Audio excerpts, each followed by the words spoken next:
We know that it's not just listening and understanding in different languages, but also to be brothers and sisters in a conjuncture, especially in cases of, for example, what's happening in Spain, and also to fight against the xenophobia and racism that is so present. And Mi Gente has been fighting against the logic of expulsion, stigmatization, segregation of migrant population in the US.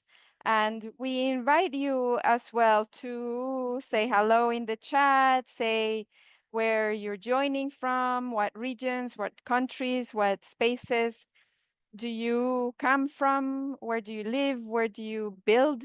And thank you, Elisa and Karen, for being here. We know you have a busy schedule, but this is the last session where we want to bring the tactics, strategies, initiatives that are put in place to confront the far right, especially in this complex moment. I am going to introduce them briefly and also share something about this course that is the end of 4 sessions, but we hope that we can continue these in ways of continuing the dialogue, the formation, and more than anything, a collective diagnostic of what's happening with the far right, with a clear comprehension of what is happening, and also with understanding what is our political moves.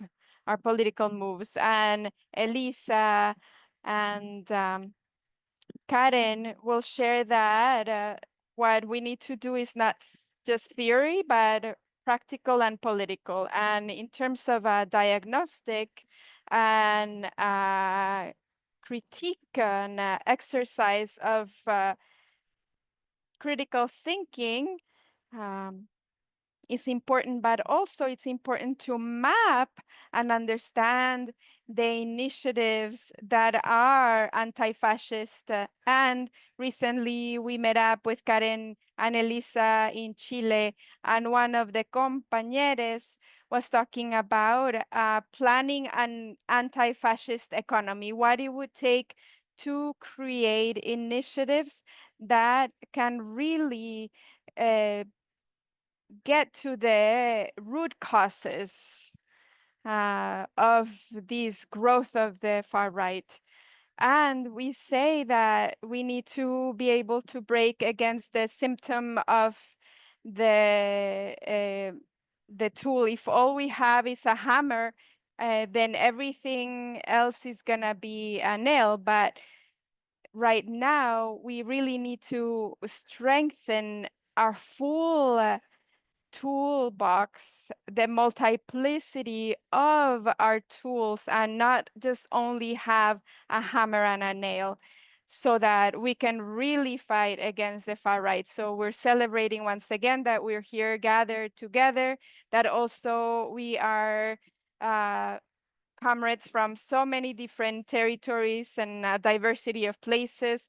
And it's so great that we have these compañeras that have not only incredible intellectual skills, but also bring examples with practical strategies. So we have Elisa Franco, attorney and guide at the Chilean National Stadium Memory Site and member of Coordinadora Feminist 8M, and Caren Tepp, activist, militant, and councilwoman in Rosario of the Frente Ciudad Futura party in Argentina. I believe she's in Santa Fe, the capital, because right now they're in a fight, in a struggle. They're in a constitution process, a fight to make reforms to the constitutions in Santa Fe. So maybe we'll hear more about that. And Elisa was also doing a lot of that with AM in a potential constitutional assembly that was defeated, but there's still so much learning and pedagogy learning from these struggles, from these disputes, especially in territories that are very difficult and where the ultra-right has been able to have their hands on. And so today we're trying to think about struggle strategies and really transcend the immediacy, to really think about long term and bring critical thinking and political militancy. This is something that is urgent in this moment of crisis and popular crisis. So I will give the mic to Elisa and then we'll pass it on to Karen. And we know that you have a busy schedule. Thank you so much for being here. Hello, everyone. Hello from Chile. I am going to try to speak slowly and clearly. I know that it's difficult sometimes to do that from here. So first of all, I wanted to say hi, greet mi gente, Hernan. Thank you for the invitation. We were invited to talk about strategies that confront the far right, the ultra right. And I would like to do two things. First, define what are we understanding as strategies, and also from Chile and from the Coordinadora Feminista 8M, we've done this strategic exercise to confront different political challenges. So first of all, just to say that the trajectory that we've had has been of a thought or a thinking exercise that has as an objective to think about political action, understanding and articulating the past, present, and future, and that those historical moments. And this mental exercise has as an objective to reposition transformation or the possibility of transformation from interruptions that we can do with political actions in our present. So in some ways, this has meant that we're going against the current, or as it's also known as decline of strategic thinking. So we've seen in many places in the world, but also in Chile, we've seen how the left and the left that get to power, their political action is thought from the present, from pragmatism, forgetting the actions for transformation. So there's a renouncing of strategic thinking, and we are trying to reclaim that, to bring that back. So what we've done with that is taken three steps, more or less. Three steps that we've been doing so that we can position strategic thinking and plan strategic planning. So as Coordinadora Feminista, we did an analysis in 2020. We did an analysis, understanding the political moment. And in that moment, in 2018, we understood that we were in a multi-dimensional crisis, ecological, political, economic, patriarchal. And that's where the strategic thinking exercise comes in. So what we started to do in that moment in 2018 was to think about a historical vertex. And I remember Alondra would do the hand like that. So think about how do we get out of this crisis? So we started doing this exercise and how to envision exit routes from that. That's why we call it this historic outs or vertex. On the one hand, we saw if we could deviate this crisis to an authoritarian uh, turn. I'm gonna talk about the two moments, but the first I'm gonna name them. The f- the first one, we saw the exit to this crisis could turn to an authoritarian turn or a process of transformation. When we talk about authoritarian turn, we specifically refer to a program, a political program, and we're not necessarily thinking about it as the far right, but in every political sector, it is an authoritarian turn that could be held or maintained from progressiveness. But it somehow had some features. We were seeing it in 2018, concentration of power from the political apparatus, weakening liberation spaces, governments by decree, like we're seeing in Argentina right now. We see it, the war of the last one versus the one before the last one. The the fighting one against the other to see how we can be better positioned, come out better positioned from this terrible crisis that we're in, and increased hatred discourses, especially here in 2018. We're already pointing at these hate discourses that we're going to have racial, colonial, and anti-patriarchal features, like very patriarchal features. And on the other hand, we saw an alternative, which was the alternative of transformation, and that deep inside was a way to come out of the crisis. But that's, where the strategic thinking comes from.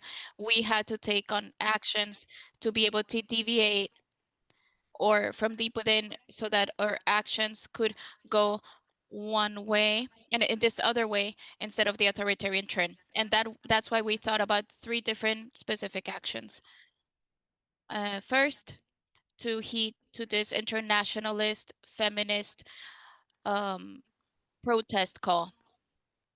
And this meant to reposition feminism as a political power using the historical mechanism of the workers' struggle, which is huelga, which is the strike, so that through feminism we could use strikes to have very strong influence in the present moment, and the understanding that we women do work. We do unpaid work, we do reproductive work, we do care work, and therefore we also have this right that has been denied to us historically to use strikes. We had many different ways to do strikes, right? I remember there was this booklet of different information on how to strike. The third one was transversalization of feminism. Transversalization in different spaces of the social movement to um eh, to strengthen the feminist movement. In my case, where I had been working in human rights in Chile, and we created committees. We created organization based on committees, and the committee that I was in is human rights. So to enter the human rights, to position feminism and human rights, and on the other hand, to create a program where we could add all our struggles, our struggle plan, our proposals, and presenting ourselves as an alternative at that moment. Starting from there in Chile, that was in 2018.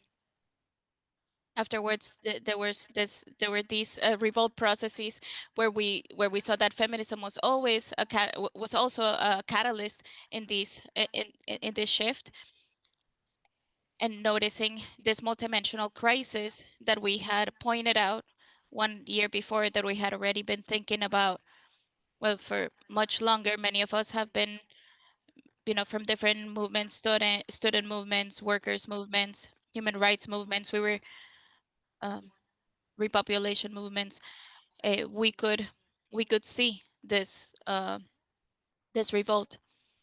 And finally, there was this process, this constitutional movement where we tried to change the constitution, constitution that was given to us by Pinochet's dictatorship. And as we know, there was a defeat there. There, we always think when precisely when we talk about strategic thinking, I think it's very important to also talk about the fact that these are like political chances that we take, and chances that deep inside don't necessarily take us to victory, but very often, and the journey, the road is full of defeats. So we accept these defeats, also understanding that these are political chances. And this angle or this verdicts that we had seen as the authoritarian turn or the verdicts of transformation, let's say it was it derived the crisis in this authoritarian turn, which is the moment that we're living in right now, and that we also, within this whole process and all of these defeats, and which has also implied a like a withdrawal in every sense of our ability of to mobilize and to intervene. We have been in this moment kind of like retaking this whole task that we had already done, in this journey throughout this experience, to do the same thing that we did how many years ago?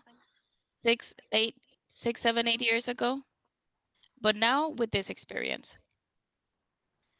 And we're precisely in this situation, to characterize. We think that to do these mental exercises, we can uh, we can look at different bifurcations. To like look into the future, we need to characterize. So some of the features, these are some of the features that we have been discussing that have to do with this continuous crisis, whether this has been an authoritarian turn, like we called it. The crisis is still open, and it's not a crisis that has been resolved. This crisis, precisely, which is open, has advanced in this authoritarian turn that has sought to reinforce capitalistic rule. And in Chile, it's been from re-updating neoliberal consensus, right? For many years, they've been trying to impregnate the system in Chile. We believe that the revolt was an important point in Chile, but all the politicians from the left to the right in Chile and the far right have tried to re-update this consensus. So we're currently trying to re-update this consensus. This authoritarian turn has also been characterized as a neo-colonial turn, and that's why for us as feminists, it's so important to become part of the struggle, the anti-colonial struggle, and it currently has an expression in the genocide that's happening in Gaza. And one of our reflections has been that genocide in Gaza is one of the conditions of possibility of the advancement of progress of the far right globally, because it has elevated the standards of violence, right? So, for example, a year ago, or precisely in 2024, 2025, in Ecuador, there was a political conflict where the military entered an embassy. And in previous years, that we would have thought that that is completely like unbelievable. But because now we are used to such a higher degree of violence, it was very it was pretty unnoticed, right? Because this genocide has increased the levels of violence, and it has given the possibility for other countries for violence to intensify. And therefore, for us, characterizing this has been as important as all the actions that we have done and have acknowledged as um, a, a political priority to fight against the genocide in Gaza. And this authoritarian turn has had a xenophobic and racist uh, feature, which Hernan was mentioning, how this has materialized, for example, in these migrant homes or in these migrant hunts or huntings that we have seen in Spain, that also happened in Italy not too long ago, that have been tried to be replicated in other places in Europe, but that we also see very strongly in Latin America, which is horrible because it is also against our own siblings, our own Latin American uh, compañeros. And we have seen how this has intensified in different spaces, and it is concerning that at least in Chile it has been sustained or supported by every political sector. Currently, the government, a few years ago, if I'm not mistaken, entered two indications to limit and restrict the uh, free extranjería that we have. For example, to limit the right, for example, to vote. Right now, it's the socialist movement, um, a movement that in Chile historically has been present, a left, um, progressive or socialist democratic um, feel like it's called today. eh, they just came out with a proposal to limit international voters from other places. Why?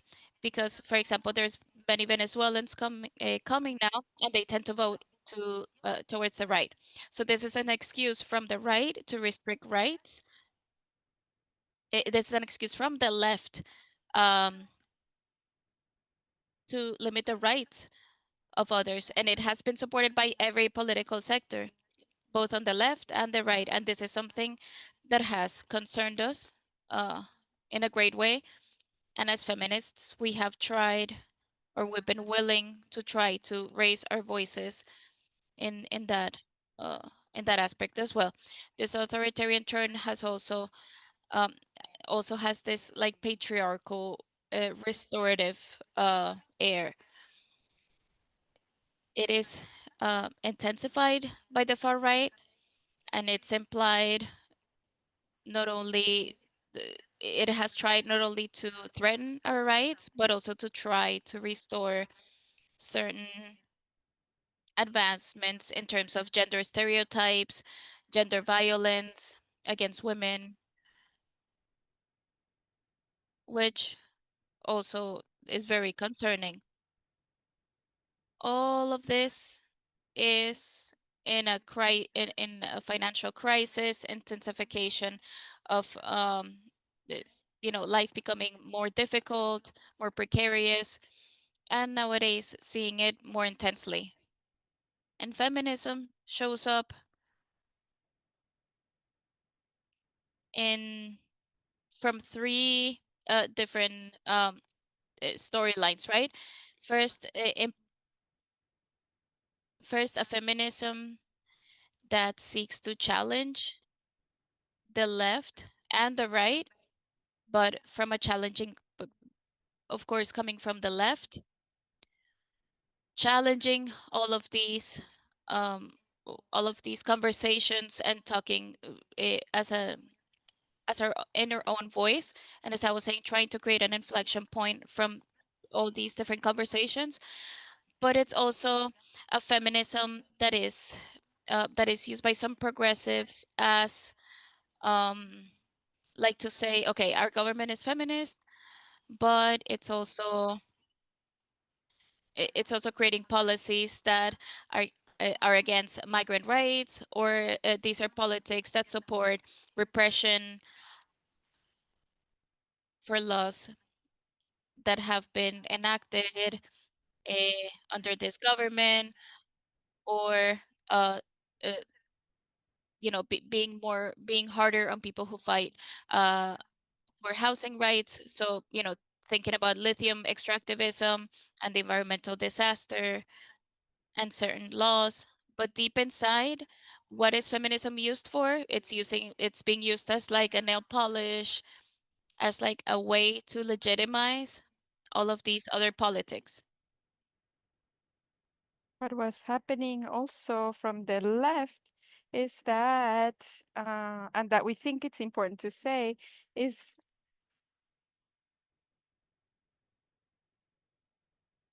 also we are being scapegoated. And for example, why we lost the Constitutional Assembly in Chile? Oh, because of feminism. It was way too feminist. So feminism is being used as a scapegoat, and we're trying to denounce that as well. So from there, we've decided, and from all of that, we're deciding and also reformulating our understanding based on the advances and the defeats, and from the following aspects: being a good challenger and challenger of the different authoritarian characteristics. And for example, in Chile, to challenge, to be good at challenging this neoliberal consensus and the updating of this neoliberal consensus. And also, one of the things that is lacking in the left is to really have a alternative narrative. And we think that feminism has presented throughout this cycle, we have presented ourselves as an alternative.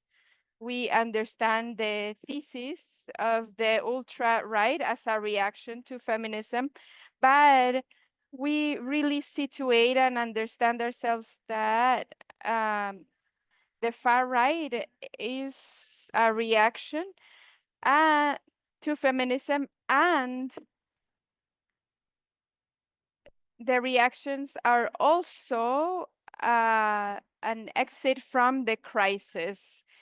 The far right doesn't exist because of feminism's and feminists exist. No, a crisis exists. There's different political alternatives. The ultra right combats the feminist. Why? Because feminist is an alternative. So one of our tasks is to continue to intensify this political alternative. And on the other hand, to open spaces, and that's why this formation process and space is so important. So open political formation spaces that allow us to understand and comprehend what we are living through as humanity, as a sector, and as a political sector as well. And from all of these, and I'm gonna start closing up, we signaled that one of the ways, one of the firms was transversalization or intersectionality. So to be able to really cross-cut in the different social movements. And we had a committee of different sectors, human rights, social, environmental, worker, labor, education. Now we are talking and thinking politically about the word, or more than a word, an action of territorialization.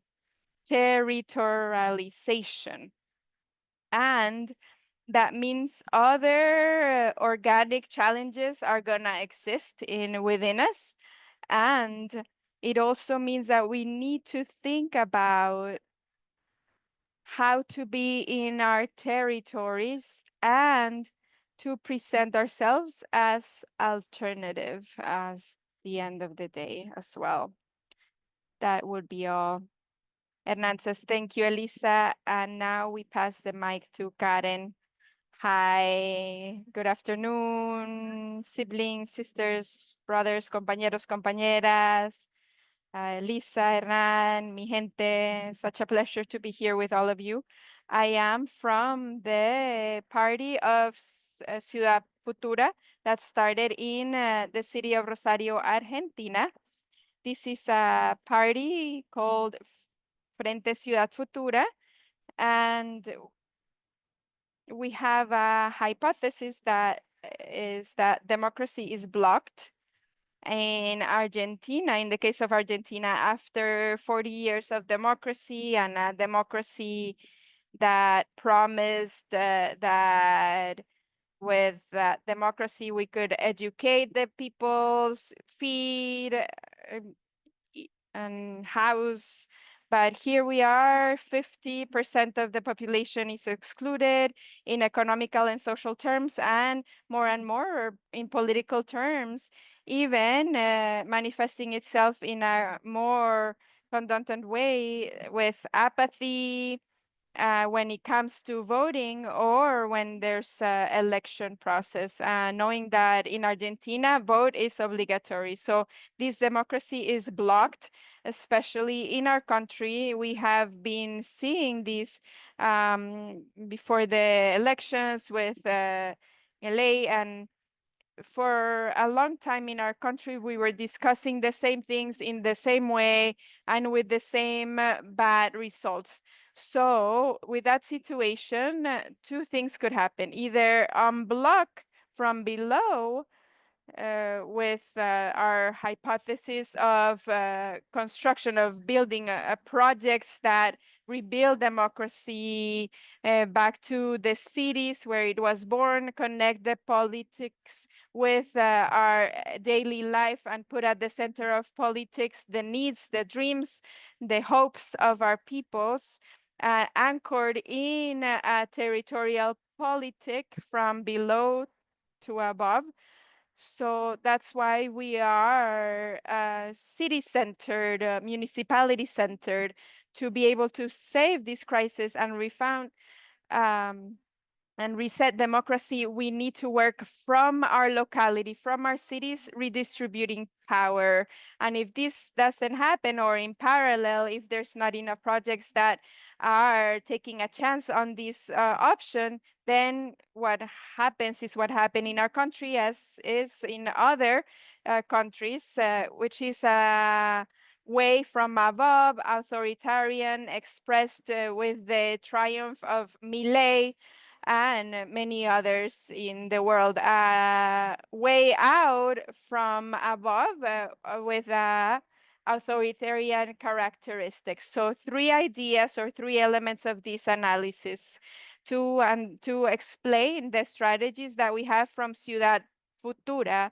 And they don't just have to do with this scenario of the win from Milei, but they have to do with the birth of Ciudad Futura as a political party. And we've been refining it in this current context from a democracy that was unblocked in its authoritarianism. So we are talking about whether society went right.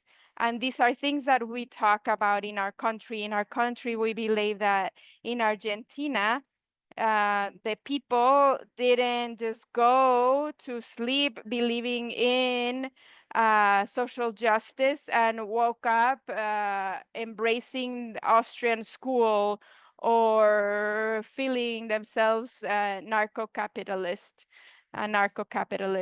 But what we have is a political crisis of representation that has been put in place in a democracy that was not satisfying the basic needs of our people, and that more and more it was weakening in front of the concentrated powers.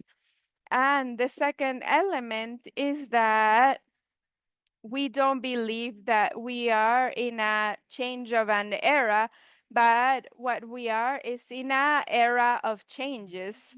And our field might not be able to offer with clarity images of the future for our peoples, for the society to be an alternative process for the majority.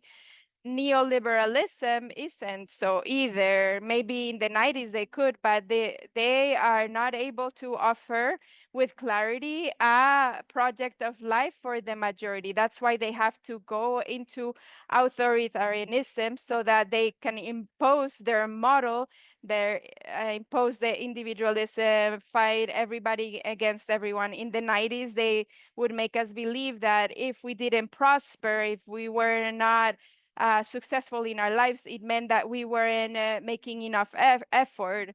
We weren't pulling ourselves from our bootstraps. And it had to do with the individual meritocracy. As an individual, we had to do everything to be able to find what we needed for our life, and that in parentheses, the system would provide you all the tools to do that. But after so many years of imposition of this model, we cannot continue to believe in neoliberalism as a problem of individuals, because we cannot ask a person who has 3 jobs and they cannot pay the bills at the end of the month, and that being a personal issue.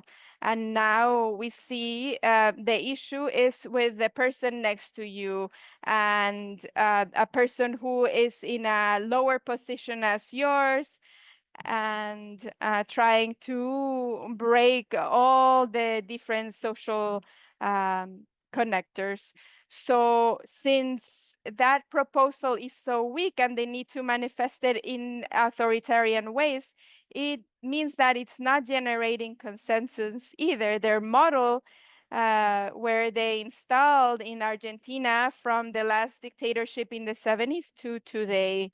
So this change of eras is also challenging us to not just think about this moment as a far right moment and that we're going to have to live through for many years, but in reality, the future is in dispute, and it will depend on what we are able to offer people on a doable future, a real actionable future. And another one that's a strategy from Ciudad Futura, we think that to win Milei or Trump, that we don't need to become Milei or Trumps. We are not willing to accept the terms and the ways, and especially the tones, the forms, the ways in which they are imposing the political conversation, the public debate, because we don't want Milei at the left. We don't want to reproduce the same tactics, the same discourse that is violent, that is being imposed in this moment. We do not want to become what we criticize. So with these 3 elements, let me just summarize. From Ciudad Futura, we think that the strategy has 3 ways, 3 paths. One, we need to be able to materialize our ideas. From the left, from the progressive sector, we need to dedicate time and organization to translate into real materialized projects that society that we want for the future. So if we say that access to housing, to food, to education, to culture, and that these are not guaranteed with commodifying them, then we need to be able to demonstrate to society that from cooperation, from cooperativism, from there we can resolve the problems that we have as society, but build a better society. So from Ciudad Futura, we dedicate a lot of time translating the ideological into the material, because from the material is where the effective comes. So people start getting involved, getting connected to our projects from a very real, practical way, and that resolves their personal quotidian issues. So from Ciudad Futura, for the last 10 years, we've had schools for youth and adults in the neighborhoods that have more violence, because in these schools, we're able to avoid co-optation of the narcos in the area. And in this way, young people and older people are able to also build alternative projects in their own life. They are self-sustaining. They are schools of social management, and even the education ministry has awarded them. And these are two schools that have the most people graduating in Santa Fe. So those schools that have the modality of young and older people, these two schools have more people graduating even than the public schools and the private schools. So this to show the capacity that we have as society, from society, to be able to organize ourselves to resolve problems and satisfy necessities, satisfies our rights, and build a better society. Because in that building, in that construction of that school that have been in place for more than 10 years, there has not been any violence within the school, and they are self-sustained, they're self-managed by the students and the professors. Someone who visited the school said, I read many times Paulo Freire. I went to the school and I saw what Paulo Freire was saying. I couldn't see the difference between the professor versus the student. It was completely horizontal. And this model is recognized, and it shows that it's efficient because it's guaranteeing more access, and also curriculum is being brought to the young people in our province. We also have a public business for not outside the state that is for food. It is between food production in the province of Santa Fe, which is one of the most important provinces in food production in Argentina. But clearly, we suffer the concentration of the, of the main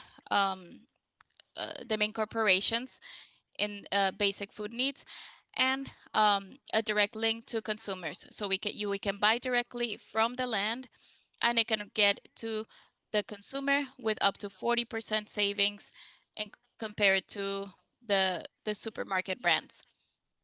And that is not only virtuous for consumers, for them to be able to gain an acquisitive power, for them to decrease the price of their food and family costs, but also it is virtuous to talk about the different a different production model for food. And through ensuring purchasing ahead of time, we are also having purchase customers or growers who before were giving to big businesses are now giving fair prices um, to consumers, and having fairer and more environmentally sustainable practices in their work. We don't govern a city, or we're not in a specific area of government. And these types of projects, every time that we go to elections, we we don't promise what we're gonna do to get elected, but we do, and we get things done. And that gives us power that has allowed us to grow in strength in the second city of our country, to the point that we come from the last legislative elections where we're the most voted ones, winning versus the governor and the superintendent, which three cases that have a very strong authoritative rule. We were first in these past elections proposing this model of resolution, of solving the needs of our people, proposing from these projects or these practices that we now have as an organized community, to be able to scale it politically at the municipal level, showing that this is possible and that there is an alternative, which is the other thing that neoliberalism is trying to convince us otherwise, right? Milei's discourse, when he turned his back on the government And in the 90s, it was so much about saying in society there is no alternative, there is no alternative, there is no alternative, and in that way making our most of our people believe that there is no way out of the situation that we're living in. That's on one hand. On the other hand, we think that at this moment of authoritative governments, what does it mean? Um, that we need to retreat, to understand that at this moment, building community in a big part um, has to be in terms of institutions or the social, the civil society. We need to regenerate society, and we need to rebuild the we need to rebuild our links because we are fragmented, and to think what are the different ways in which we have created revolutionary progressive policies uh, in the past few years in our region. I remember there was a quote by Walter Benjamin that said that behind each fascism there is a failed revolution. And maybe all of the processes that happened in the first years of the 21st century in Latin America failed. We could say that there was a trend, even in other places of the world, for uh,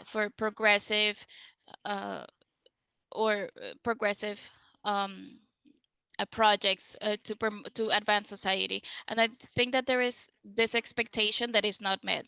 Our transformation projects don't give us a right to fail, right? And if aside from all that, we replay a public policy or the ways to move them forward, linking them between the state and the society that have to do with the individual and not with building or empowering collectively, that's where we're failing. And neoliberalism acts in our society whether we win or lose elections. It has devices and it has an architecture and powers that work 24/7 in society, deepening individuality to the point that all of us who consider ourselves militants, revolutionaries, leftists, in the popular movement, we are in a very individualized society that makes us look at ourselves to see how much of what we bring forward ends up replaying uh, racism, individualism, in the construction of processes that end up being individualistic over the collective.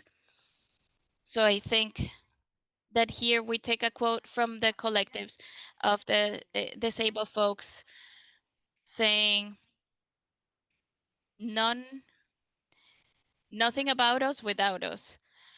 And in these times, I would say nothing without us, about us. It's important for us to recognize that there is another, and this other is also diverse, is heterogeneous. We are living in societies that are plural, that we need to have the ability to build bridges in that diversity. And there goes the third point.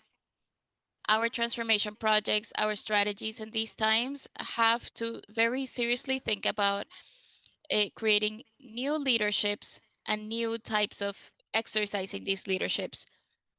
And I think that's where the feminism, uh, what it has to give is so important for this stage and for the interpretation of the left's projects. We cannot make mistakes from the past that have to do with policies that end up being in building leaderships that it seems as though strength laid in a use or an exercise of power that is absolutely patriarchal.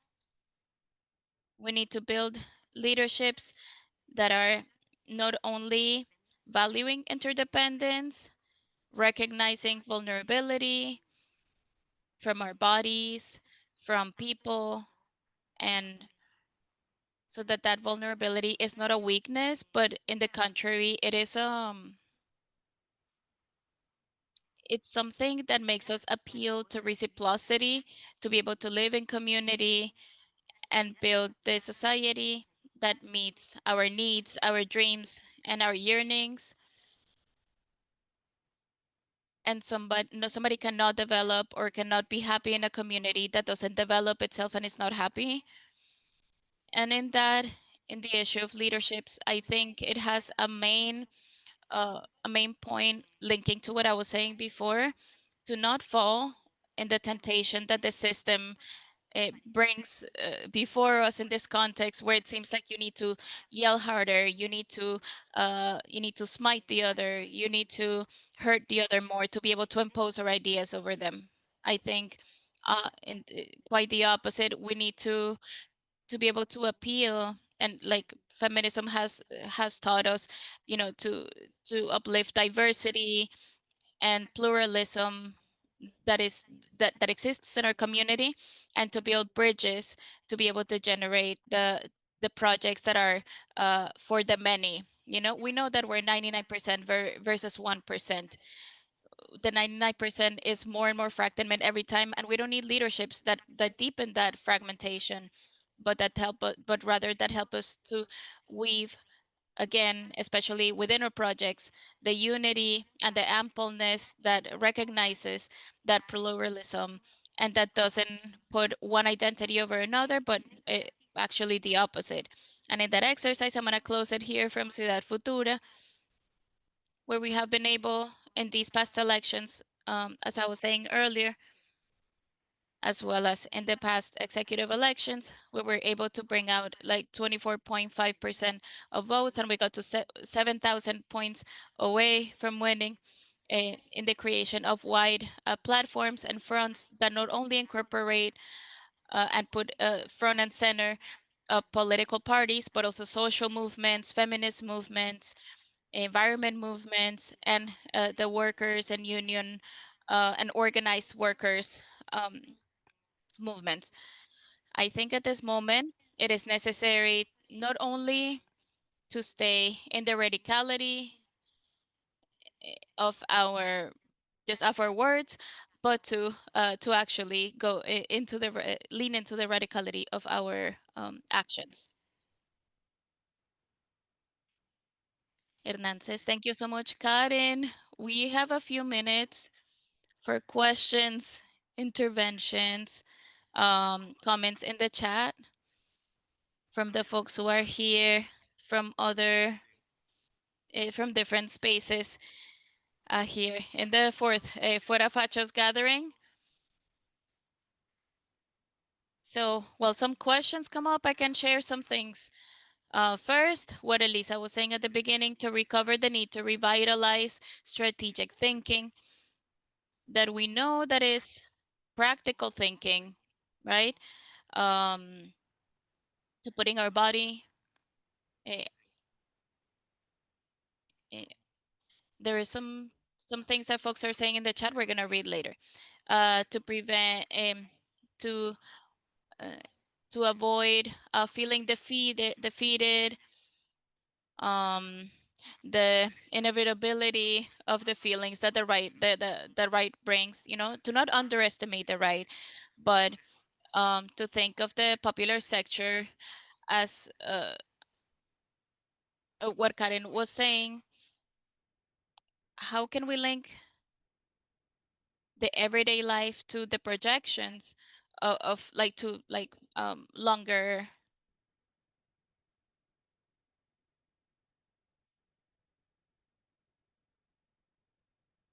like how do we think about things long term as opposed to thinking about it in the moment, in the here and now, which also requires different dynamics to build. And Karen was saying other ways, and Elisa was saying uh, the the intersectional perspective, right? To think about more than the individual, or what we call here uh,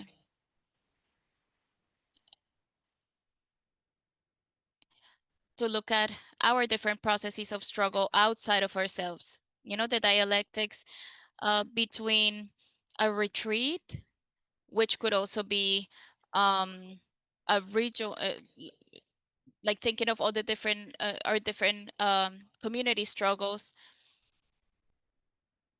and precisely, from this far right, the awakening of this far right, how do we build, and how do we uh, like manifest out of it? And another mention, what would be the main element to turn those community initiatives to public policies? There is two questions there. I'm gonna add another one here that I think was present throughout the course, right? On one hand, things that have to do with emotions, with feelings. We know that that is a fundamental factor in the far right, right? Where they appeal, where they eh, try to like strike the chords of feelings. They appeal to your emotions in a wider sense, not just punitive, but taking advantage of the fear, the uncertainty of the future. So how do we articulate that emotion with a project that at the same time could talk strategically in the way that Elisa was mentioning? Then a colleague says from Giramundo TV says from territorial work, eh, lots of work, lots of hope. My question is, are you thinking about other municipalities in the country, thinking about how municipalist movements can become national movements? Adding to what Natalia said, how do we work in the struggle against drug trafficking in the neighborhoods? What books and authors, Rosaura says, do we recommend to develop this strategic thinking? And I would just pass the mic to you, because with that, we have a lot. So lots of gratitude, lots of good analyses in the chat. And one more. How do you implement the indigenous voice in these struggles against the systems of colonization, or the struggle includes indigenous folks too, and how would that be? So another Ciudades Sin Miedo gathering, hopefully in some territory in the global south. So going to this, oh, interpreters ask us to please slow down, and we appreciate you for the work that you're doing, interpreters. Karen, Elisa, I pass the mic to you.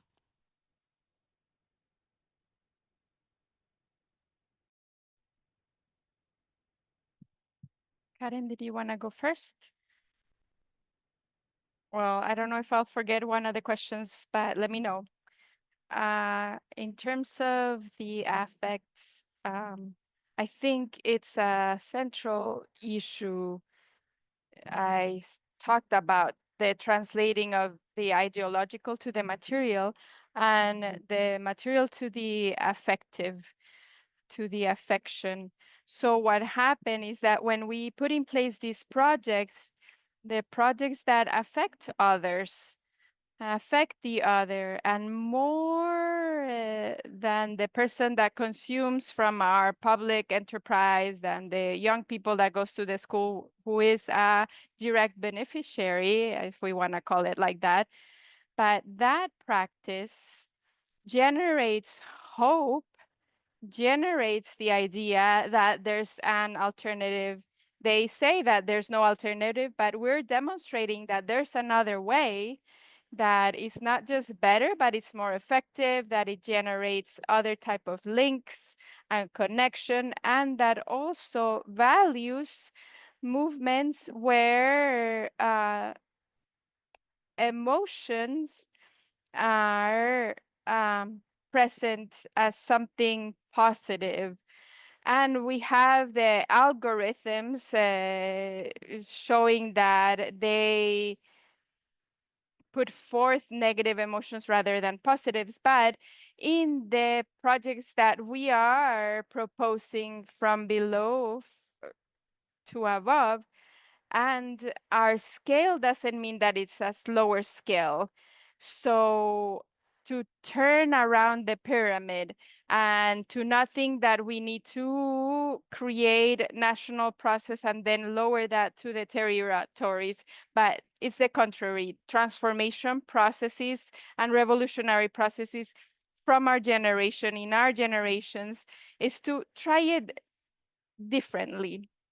And that I connect this with the other question, that if we're thinking about this in other cities, and yes, we are, Nación Rosario, Ciudad Futura as a political project is in other cities in the province of Santa Fe, with institutional representatives as well. And from the community organizing as well.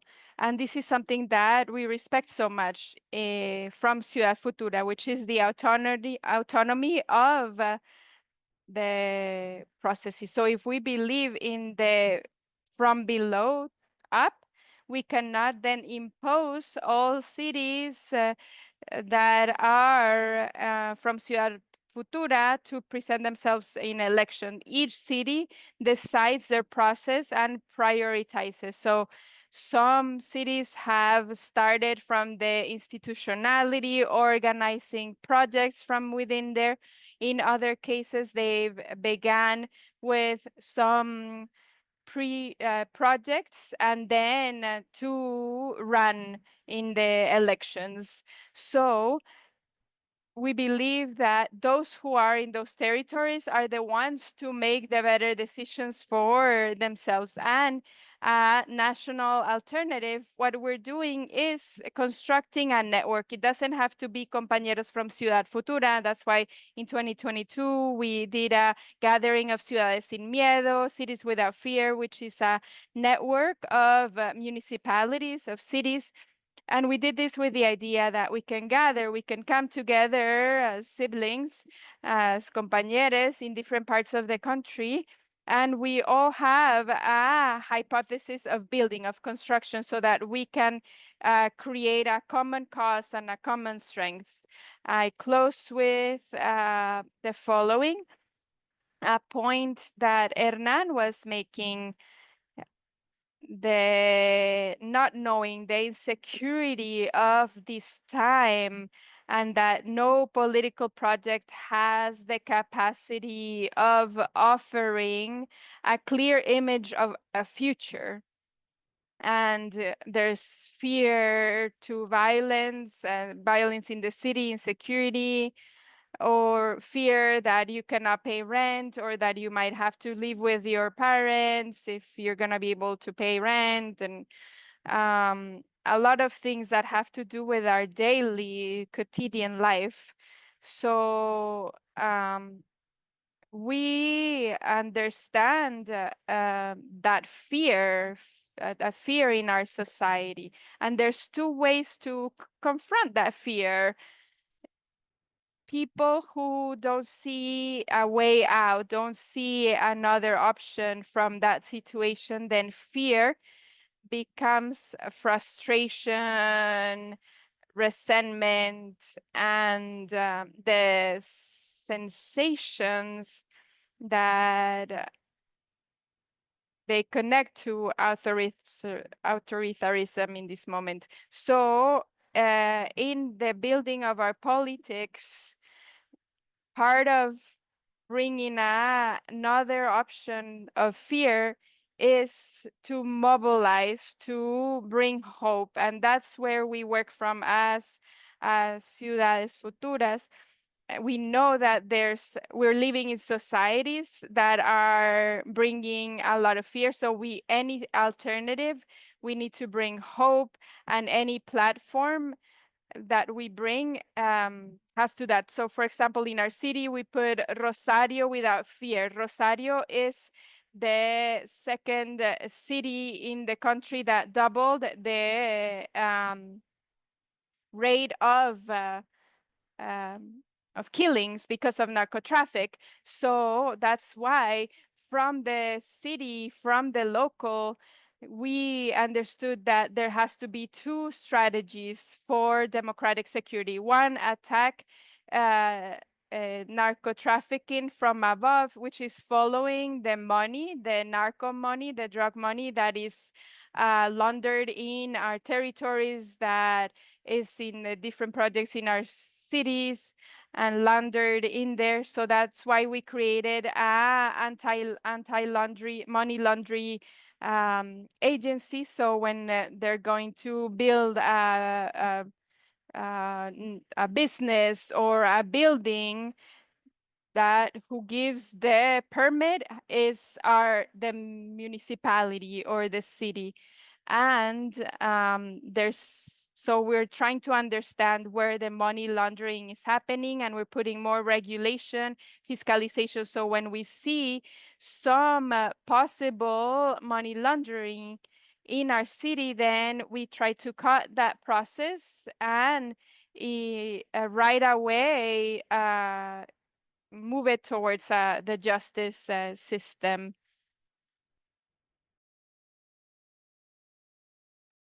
To strangle the ability for drug traffickers to recruit and offering the youth alternative ways of life, not only having to do with better financial conditions, but also to have a sense of belonging in our territories, which have clearly been abandoned by the state. And before that state abandonment, clearly the authority that ends up being seen is the drug traffickers that don't only uh, order uh, illegal commerce, drug commerce in the territory, but also start to offer other services to the community itself, affecting the power that the state has, and to me, also attacking in a different way, in a mafioso sense, our democracies, which are weakened as is. I'm gonna stop here.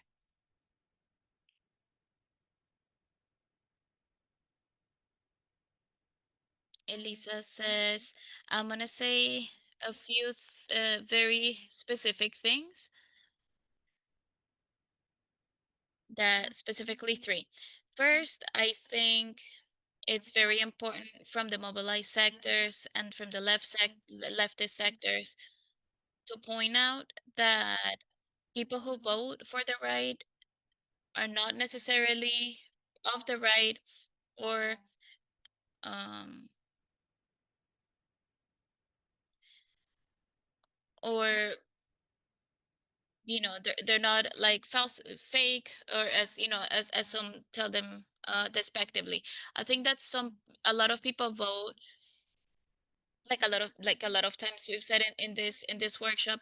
I think it has to do a lot with like how the manipulation of feelings and fear, and very concisely in Chile, in the first constitutional amendment, people voted thinking that there was a law that was going to take their house away, and this law never existed, but they thought, just in case, maybe that law is not in that amendment, but in case there is, it could happen, so let me vote in this way. And people would try to explain to them, but they were like, no, but just in case, I'm going to vote against this so that this thing doesn't happen to me. Even people who didn't even own a home. uh, I think some of that is about that mobilization that the far right has known to mobilize in. So I think one of the challenges that is a part of the feminist movement, and from the leftist movement and the social movement in general, has to do with how to connect with that fear, which is a real fear people have. I think often we try from the rationale, like at least in Chile, like maybe um crime hasn't gone up a lot, right? Rates haven't gone up, but there is a way to effectively communicate to people that there is this feeling of fear. And it's not only about crime going up or not, and that's not up for discussion, right? But it is just society in general, right? the society that's in crisis that gives a sense of insecurity and instability. So I think that we need to know how to answer effectively. And I think that what Karen was saying in this territory and work from the ground is key. And talking about a question from the indigenous struggles, even though in Chile, it, the constitutional defeat that happened it was said that it was because there were many indigenous topics that Chile wasn't ready to, like a plurinational country that recognize uh, many diverse nations, etc.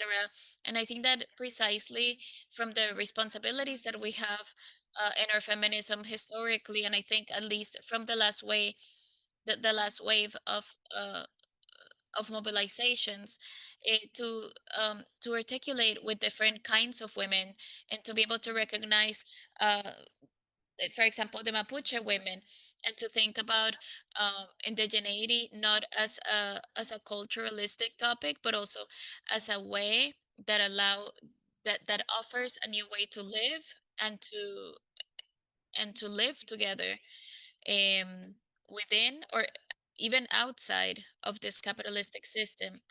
And I think it's important to not only implement it, but neither to give or to implement the space. But I think it's like just to be with the compañeras.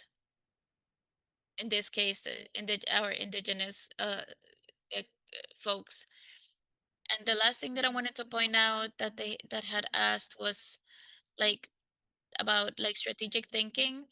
I very much like to read this French thinker called Daniel Bensai.